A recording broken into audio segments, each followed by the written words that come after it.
Illustrer un personnage, c'est l'apanage de tout maître du jeu. Alors si comme moi, vous ne savez pas dessiner, ça commence à devenir compliqué. Salutations les rôlistes. Ne vous inquiétez pas, je vous partage une méthode simple pour illustrer vos personnages de jeux de rôle comme ceci, ou ceci, sans avoir aucune compétence en dessin.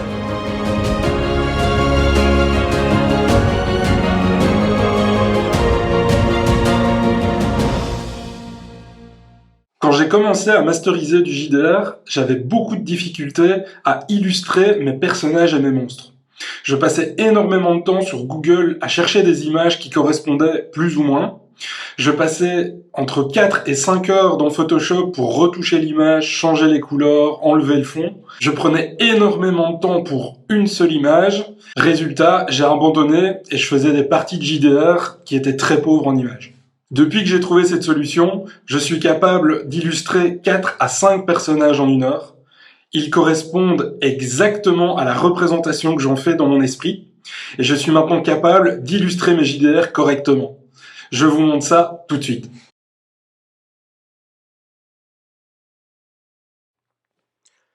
HeroForge est un site de création de figurines pour jeux de rôle ou jeux de société.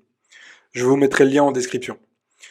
Vous pouvez entièrement créer votre personnage ou un monstre parmi un choix de race conséquent et entièrement personnalisable. En passant par le visage, les yeux, les cheveux, la tenue, les armes et même les objets. Vous avez aussi beaucoup de tenues préconçues où vous pouvez choisir indépendamment chaque partie de la tenue.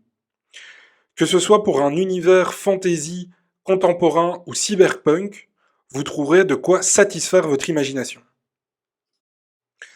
Vous pouvez aussi peindre le personnage avec des presets ou alors peindre chaque partie comme bon vous semble, ainsi que modifier la posture de façon très précise, de l'expression du visage à la position des bras, des jambes et même des doigts.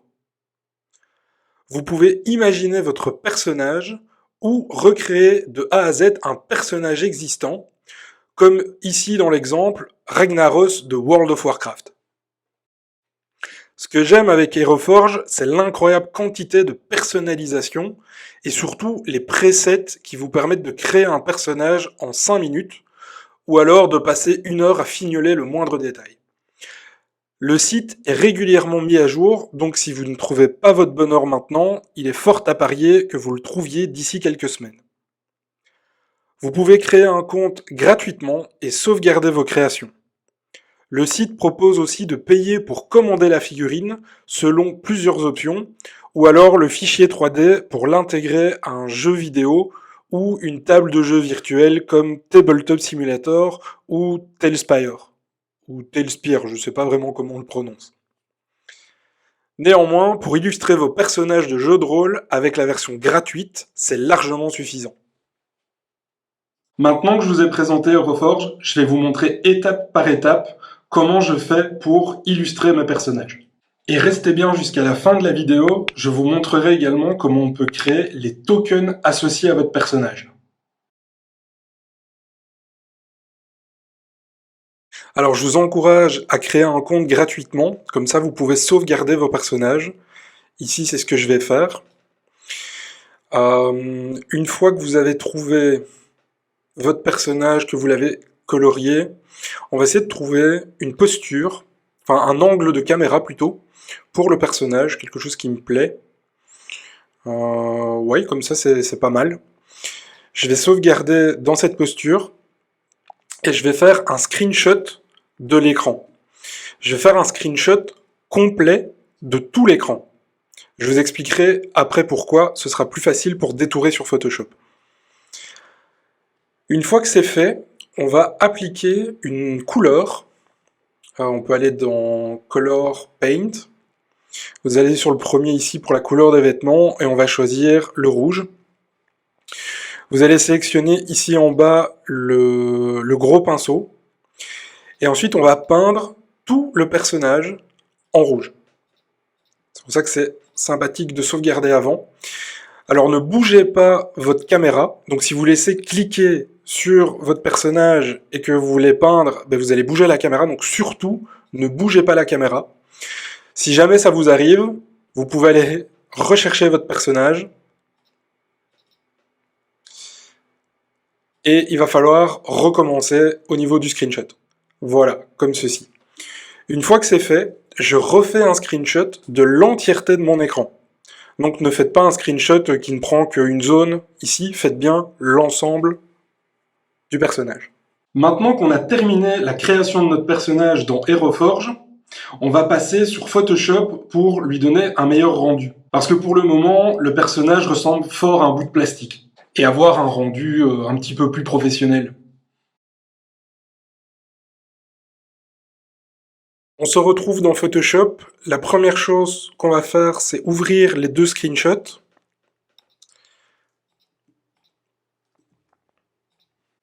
Voilà, une fois qu'ils sont ouverts, on va prendre le screenshot avec le personnage en rouge et on va le mettre par-dessus le personnage coloré. Alors on va aligner avec Photoshop les deux images. Pour être sûr qu'elles soient bien alignées, vous voyez normalement des lignes mauves et un cadre mauve tout autour pour dire qu'elles sont bien alignées. On s'arrange de façon à ce que l'image rouge soit bien au-dessus de l'image colorée.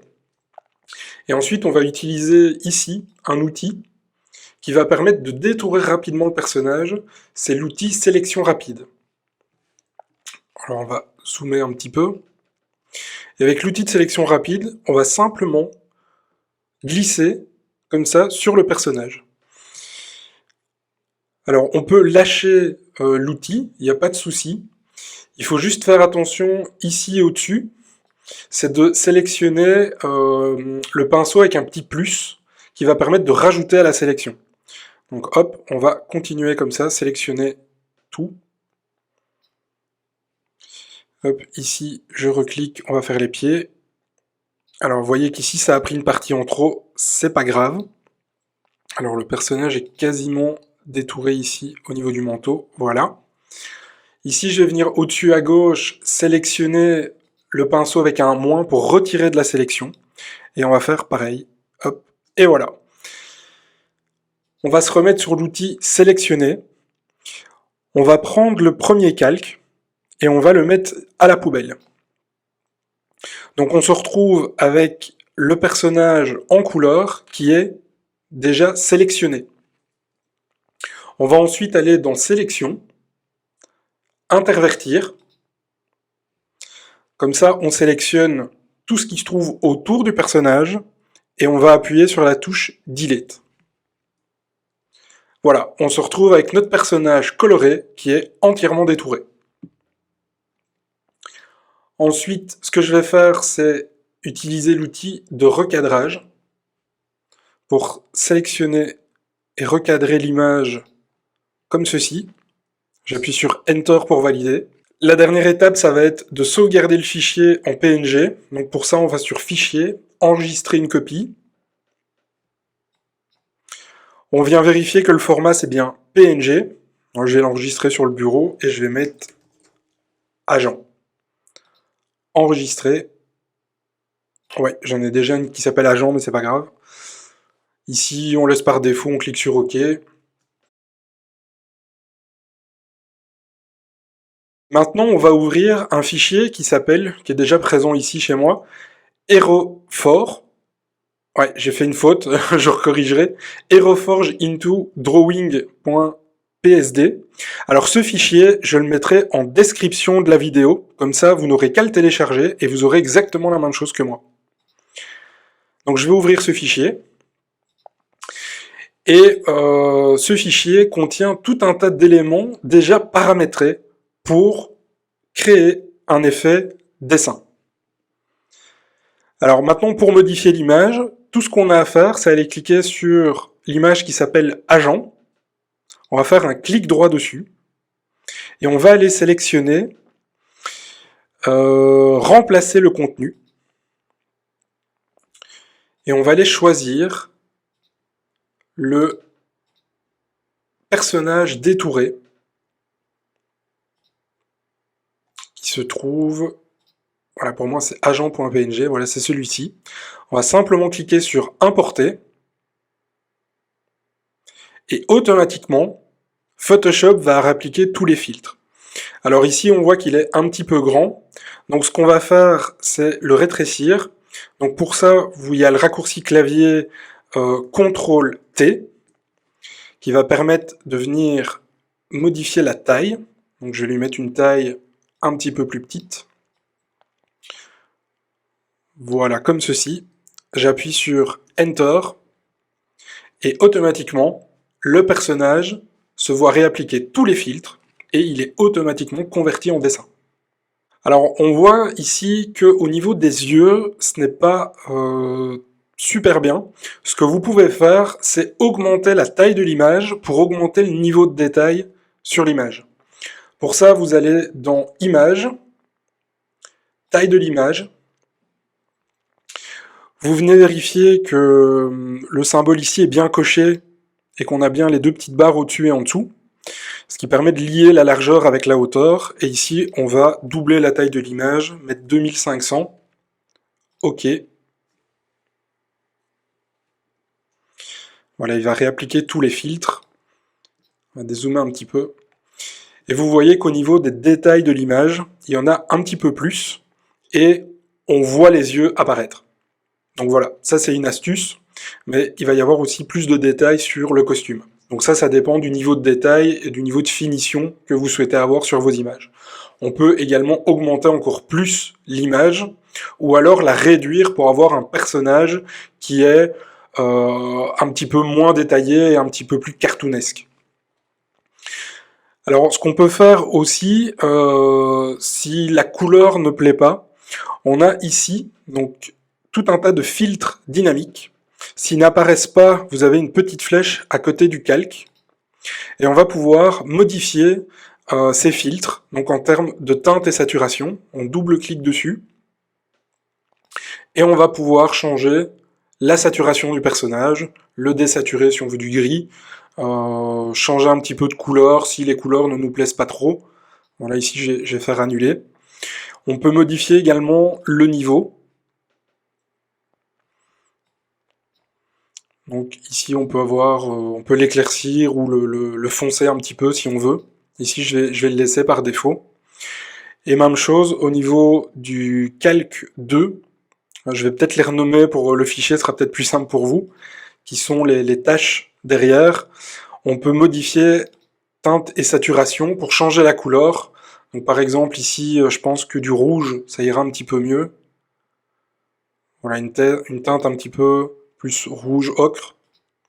Voilà, comme ça vous pouvez modifier aussi la couleur. Donc voilà pour ce fichier, vous avez vu c'est extrêmement simple, simplement un clic droit, modifier le contenu, et vous avez votre image qui est faite automatiquement. Je vous ai montré en début de vidéo deux styles graphiques. Donc pour ça, il y a un deuxième fichier que je mettrai également en description, qui s'appelle Aeroforge into pastel.psd. Il est déjà présent ici, je vais l'ouvrir. On a un deuxième effet qui est plus pastel, celui-ci. Alors au niveau des calques, c'est un petit peu plus compliqué. Donc normalement, si votre groupe n'est pas ouvert ici, je vous conseille de le laisser fermer. Sinon, vous pouvez cliquer sur personnage droite et le refermer. Ce sera peut-être plus simple pour vous. Et vous avez un calque qui se nomme modèle perso de droite. Vous pouvez faire clic droit dessus. Pareil, remplacer le contenu. Et on va aller sélectionner de nouveau notre agent. Importer. Voilà. Et au niveau des calques, on a aussi un effet qui vient se créer. Et qui est normalement appliqué sur tous les calques. Alors pareil, on peut faire image, taille de l'image pour rajouter du détail. Ici on va regarder ce que ça donne autour de 1500.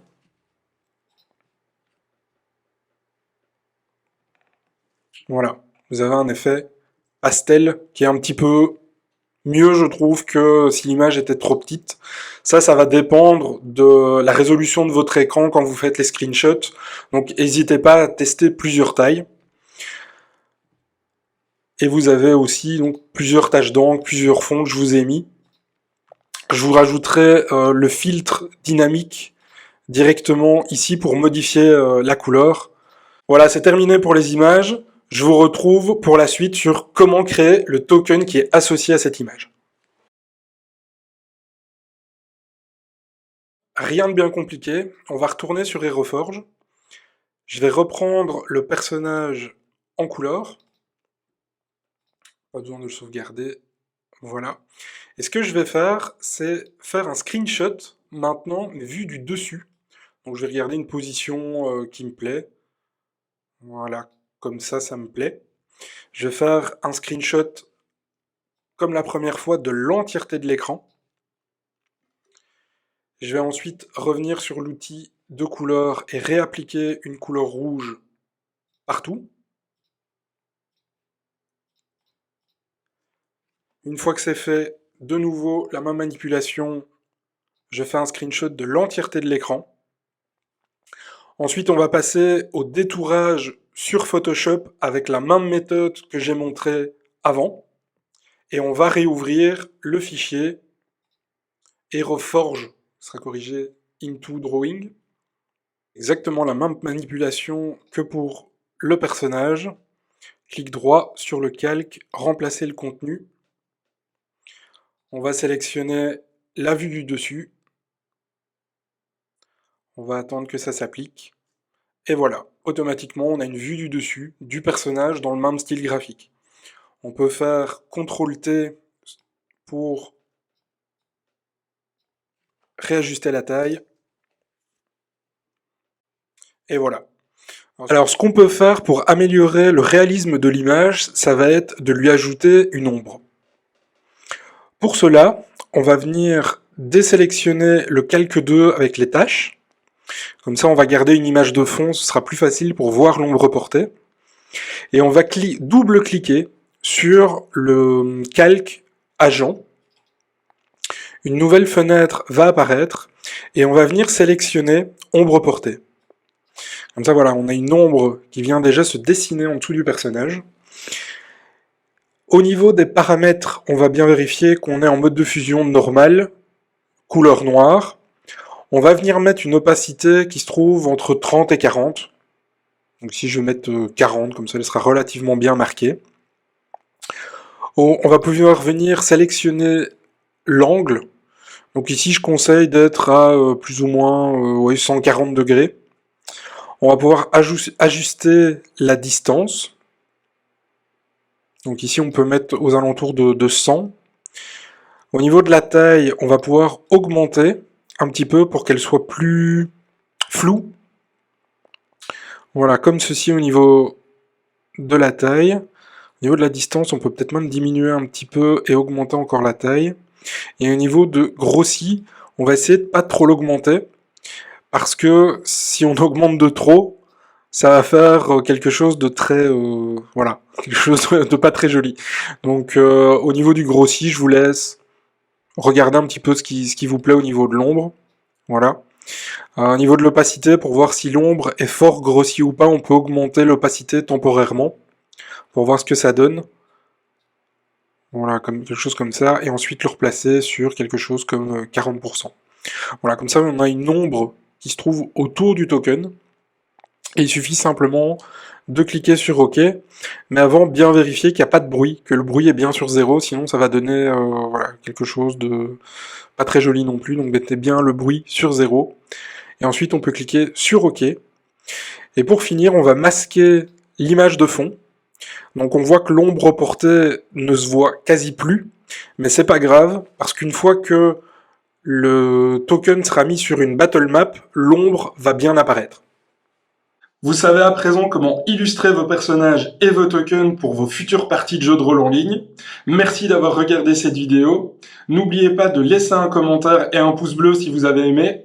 Allez, je vous dis à la prochaine. Salut!